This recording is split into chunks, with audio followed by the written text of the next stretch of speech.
Mabilisang balita po tayo. Natagpo ang patay sa creek ang isang bagong silang na lalaking sanggol sa La Castellana, Negros Occidental.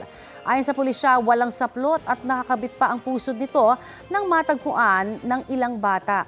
Hindi pa tukoy kung saan isinilang ang sanggol pati na ang pagkakakilanlan ng mga magulang nito. I-turn over na ang sanggol sa Department of Social Welfare and Development para mailibing.